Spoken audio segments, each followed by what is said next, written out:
Good morning and welcome to this Brexit webinar. I'm Sarah Lawadi, I'm FTA's European Policy Manager, and I'm going to run the webinar today.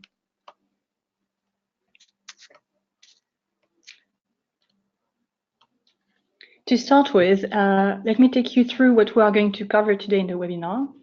As usual, we will start with an introduction and an update on the current status of negotiations. We will then have a closer look at the UK government NoDeal Papers that were recently published. And we will also talk about the latest developments regarding the international road haulage permits. And to finish with, I will tell you a few words about the future immigration policy based on a recent report that was published by the Migration Advisory Committee. Before we start, a few house rules. As usual, please keep your microphone muted so as not to generate noise for other participants. The webinar will be recorded and available on the FTA website after a few days. Unfortunately, we won't be able to deal with any technical issues during the webinar. If you miss anything from what we cover during today's session, don't worry. You will be able to retrieve the presentation and the comments from the website at a later stage, and you can always contact me for further information. If you have any questions on the topics we touch upon during the webinar, you can use the chat box to ask questions. And if there is enough time at the end of the webinar, I will take the questions that were submitted. If not, I will answer them at a later stage and make the answers available on the website as well. So as always, let's start with an update on the negotiations. This time it might be a bit shorter than in previous editions because not much has changed, unfortunately, since our last webinar before the summer break.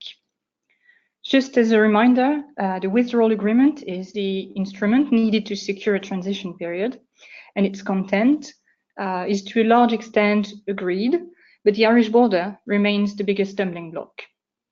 It is not solved, and the EU really wants a backstop to guarantee there won't be a hard border between Northern Ireland and the Republic of Ireland, which means that there will have to be a border in the Irish Sea. And a border in the Irish Sea is something the UK government is not ready to accept. So as long as this conundrum is not solved, the withdrawal agreement will not be finalized and there won't be a transition period. The tone of comments and declarations might have been slightly more positive lately, but it does not really reflect any substantial progress on the most difficult issues.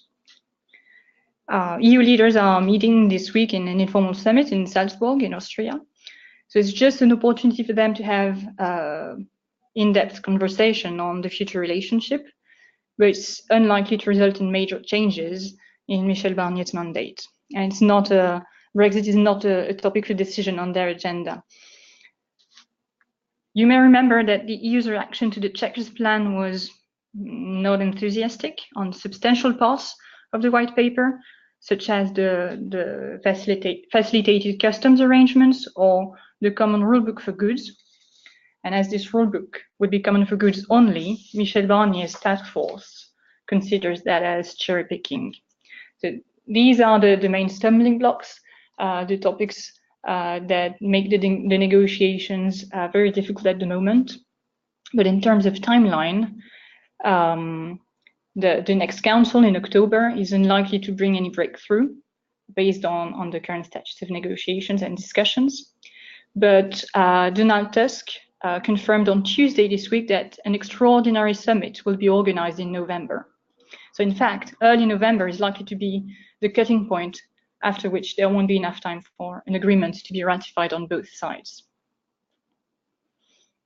FTA keeps pressing on both sides to find an agreement, as many aspects can't be dealt with unilaterally.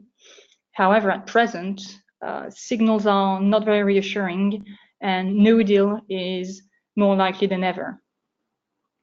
Given this grim prospect concerning the negotiations, the focus of attention is shifting to preparedness and to no-deal contingency plans. And FTA recommends companies to seriously assess their options and have plans ready in order to be able to trigger them very quickly should become clear that NoDeal is at some point really the only scenario that could materialize.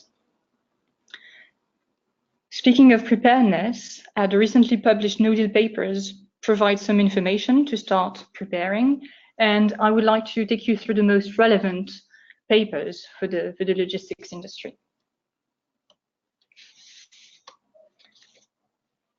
So the government started to release NoDeal Notices.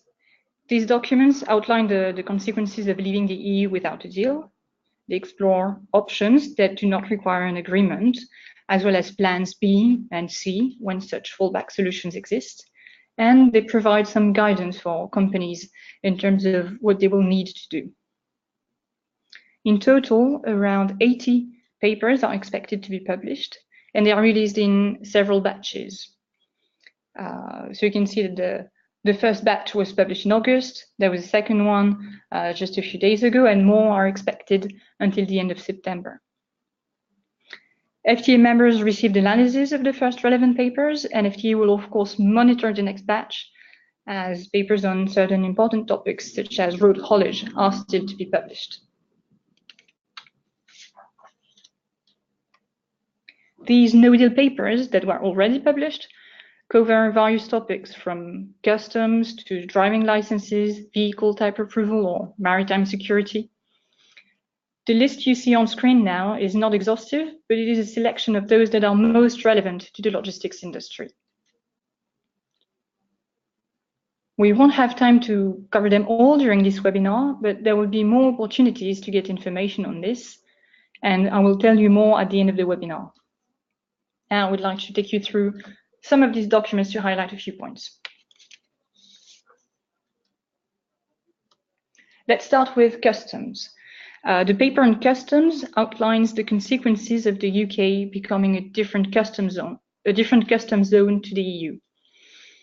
As leaving the customs union has been a government red line so far, the content of this document is likely to be relevant, even if there is an agreement. Companies with experience of trade with the rest of the world, I'm thinking about shippers in particular, are likely to be familiar with the information provided in the paper already. However, the majority of road hauliers currently operate within the EU and have little or no experience of non-EU trade. So if you are in this situation, it is very important you acquire more information on your future responsibilities when operating in UK-EU traffic. For example, making sure that the necessary safety and security customs declarations have been submitted in time for the goods you carry will be your role, and you will be liable if it's not the case. So please bear with us as we will be providing more information in various forums.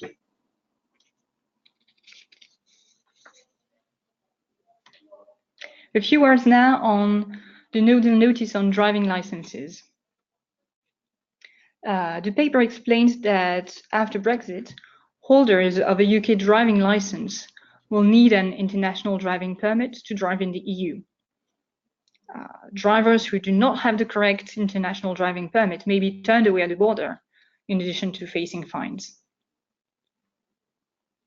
There are two types of international driving permits, depending on what countries your drivers operate in. The type each country recognizes depends on what international convention they ratified. So there is a 1949 model, which is already available in the UK at certain post offices and by mail order. But there is also a 1968 model, so based on a different international convention, which will only be available in the UK from the 1st of February next year at 2,500 different post offices. At least that's the plan. So because of these two models and the fact that not all countries recognize the same model, drivers who enter several EU countries may need two international driving permits. For instance, when crossing France on the way to Spain. France and Spain do not recognize the same model, so it means two IDPs for the driver. That being said, the UK government's objective is to seek mutual recognition agreements to avoid the need to carry multiple versions of the IDP alongside driving licenses. But these agreements might not be ready in time, so it's important to keep that in mind and make sure that you are aware of which model is recognized in the countries you usually operate in, or if you're a shipper, the countries in which the hauliers you work with operate in. The government also issued a technical notice on passports, which is also relevant for drivers entering the EU. So UK drivers will need a passport which is less than 10 years old, with at least 6 months of validity remaining. You may know that some passports in the UK have been issued with a validity longer than 10 years. In this case, checking the expiry date will not be sufficient. You really have to make sure that the passport has been issued less than 10 years before you use it. So that's what will be required for entering EU countries. However, there is an exception for Ireland because the common travel area arrangements will remain unchanged. So no new requirements on this side.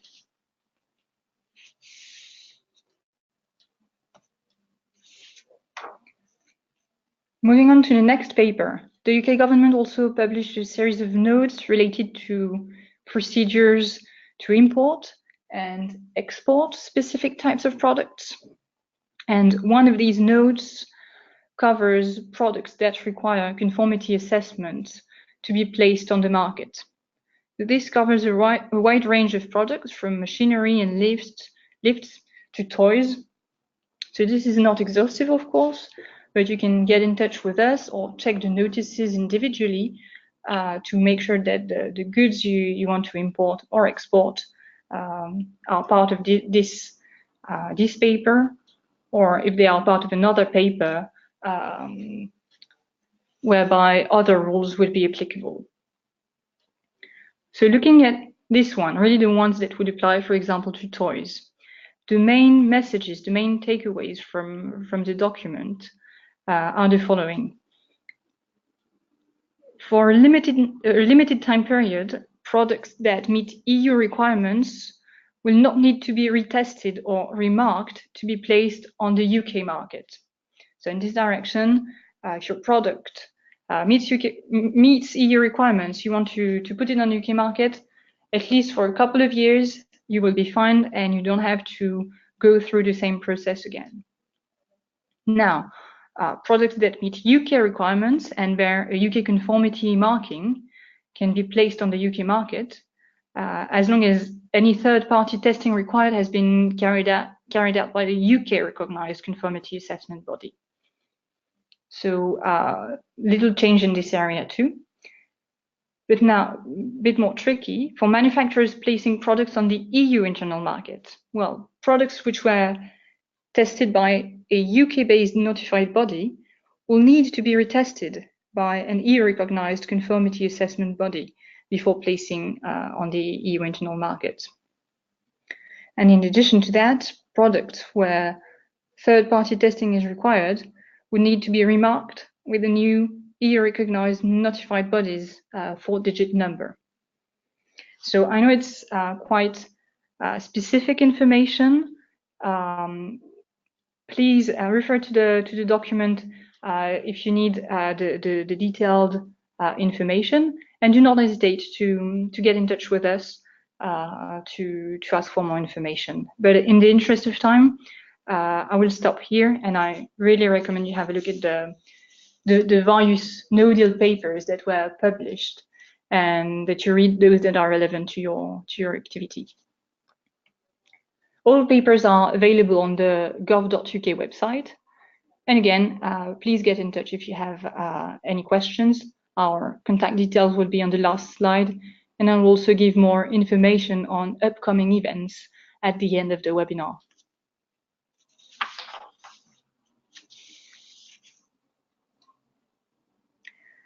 Moving on to our next topic, namely road haulage permits.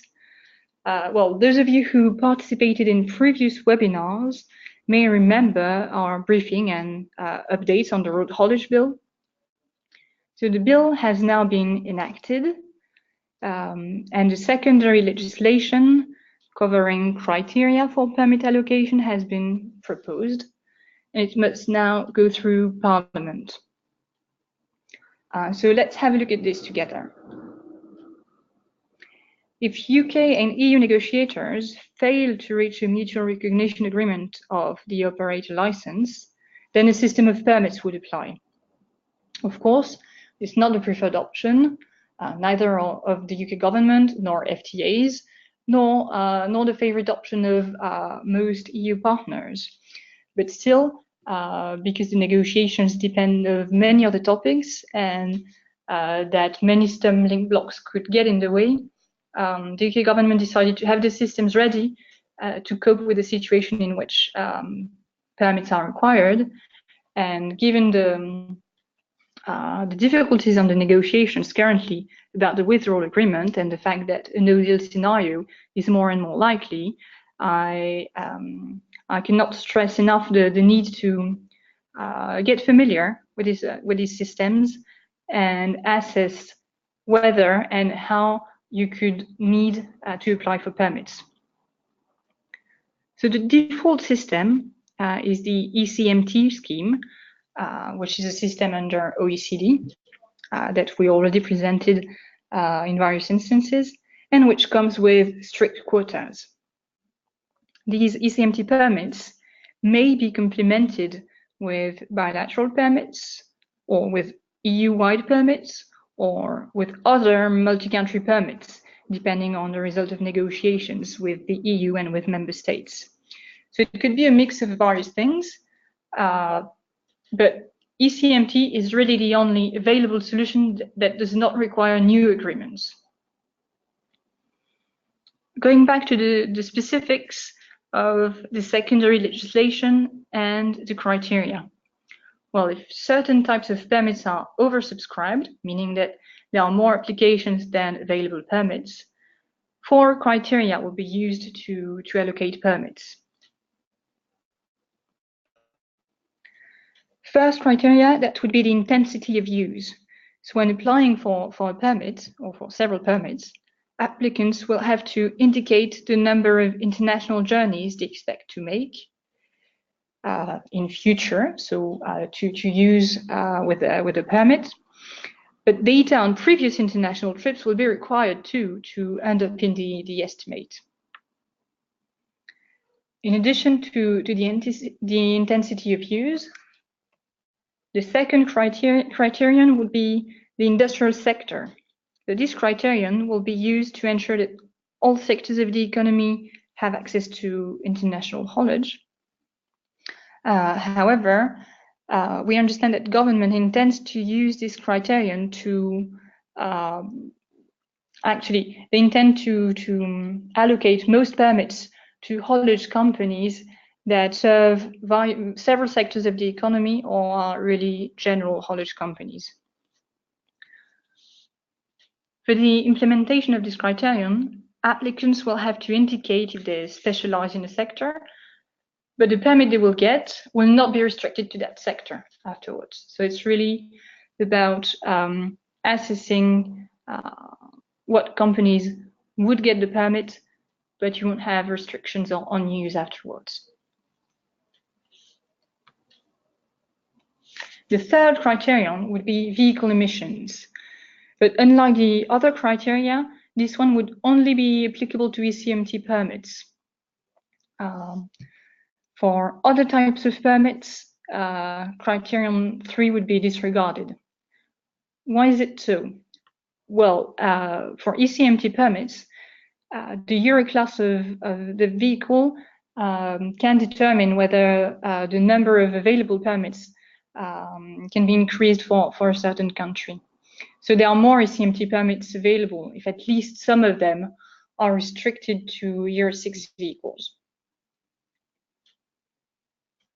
That's why it's only for ECMT permits that government intends to use vehicle emissions as a criterion for permit allocation. Fourth criterion, the existing international business. That means that operators that are specialized and reliant on international haulage will be prioritized. So again, some data will be required to prove that an operator is reliant on the international part of its business, and more information will be provided at a later stage. The application system is expected to be up and running later this year, possibly around mid-November. But very important, there will be a limited time window to apply for permits for next year. So please check your various FTA Brexit information channels so as not to miss the deadline if you need to operate in Europe in 2019. If you are a shipper and you work with EU hauliers as opposed to UK hauliers, ECMT quotas are also applicable to them when they operate in the UK.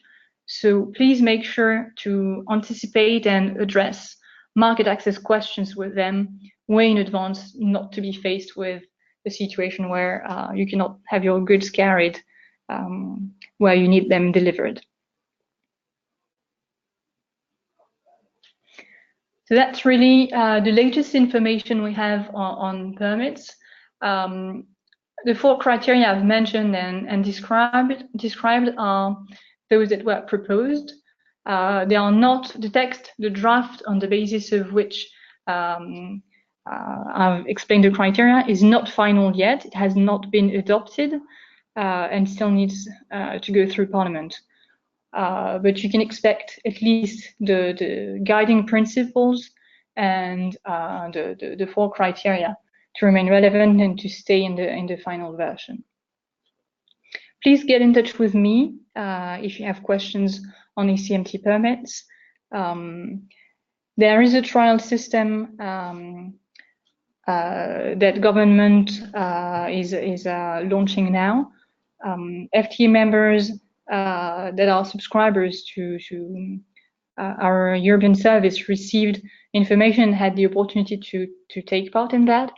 If you're in this situation and you couldn't confirm your interest in the trial, you can still email me, and I will try to make sure that you can be added to the list of participants to the trial.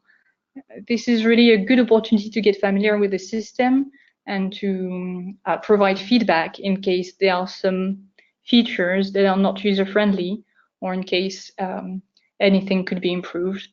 So please get in touch with me if you want to take part. Without further ado, I'd like to move to our last substantial agenda item, which is the future immigration policy.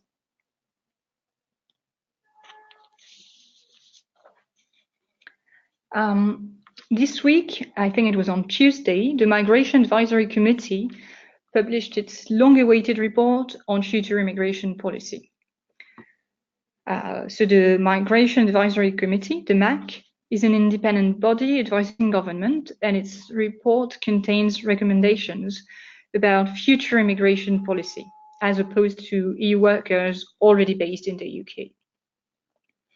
So we're not talking about enacted policy yet, it's just recommendations, but it's important to already have a look at that.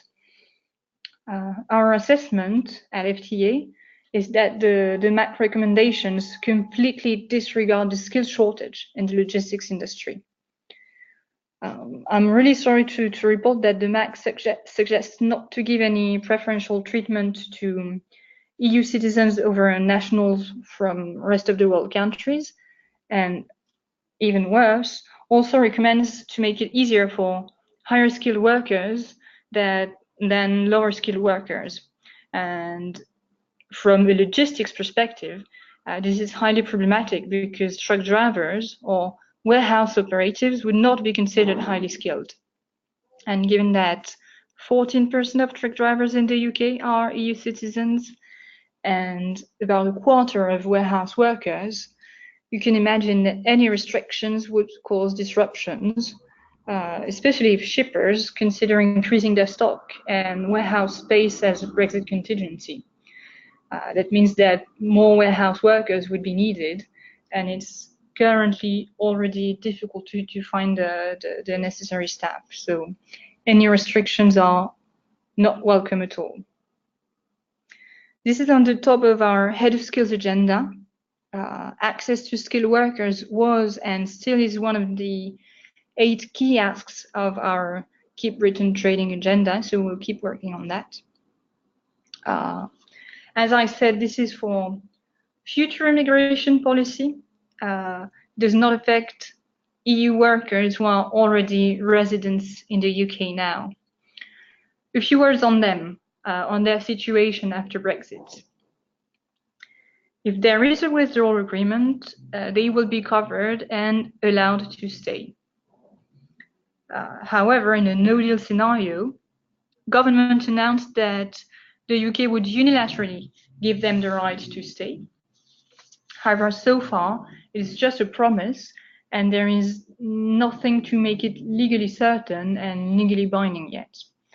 So FT continues pushing for legal certainty and for a legal commitment about this announcement to make sure that regardless of a withdrawal agreement, those EU workers who are already residents in the UK can stay.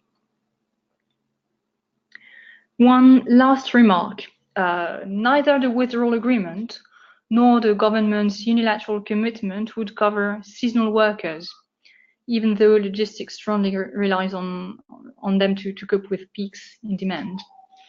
So it's a strong caveat to the promises that were made regarding EU workers in the UK. I will leave it here for today, but please get in touch if you have questions. You may have seen FTA's comments in the press on the MAC report. Our head of skills, Sally Gilson, will be available if you have questions or if you have some input you would like us to channel to government or to any decision-making bodies.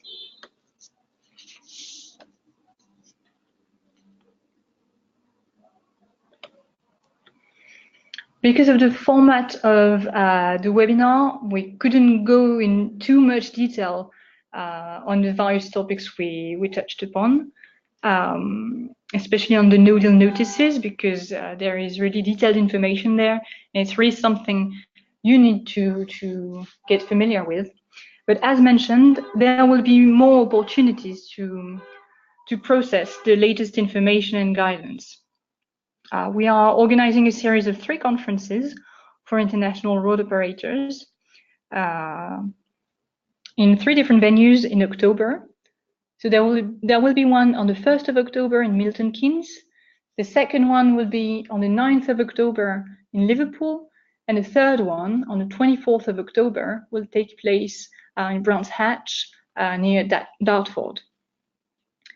There will be a Brexit session in which you will be able to ask questions, to get updates, and to receive more guidance on the topics we didn't have time to touch upon today.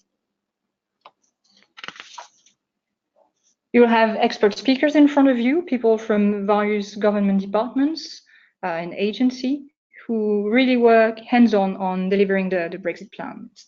So please take this opportunity to ask them the questions. And in addition to that, FTA will also provide guidance with a Brexit toolbox for hauliers, which can help you start or step up your preparedness effort. So please have a look at the full program, which is available on the website. And you can also register through the same link. Talking to shippers who may be following this webinar, the conference is primarily designed for road haulage companies. However, if you are willing to attend in order to make sure that you have the right information to engage with your hauliers, please do so. That there are absolutely no restrictions based on the type of activity you have.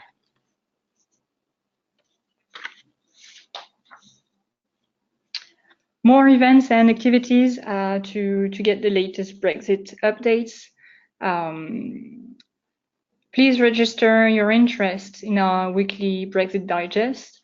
This is really one of the best channels to have to receive information as it becomes available. So you can contact Pauline Bastidon using the email address you see on screen to register. Then the next webinar will take place on the 18th of October. Again, using the link you see on the slide, you can register.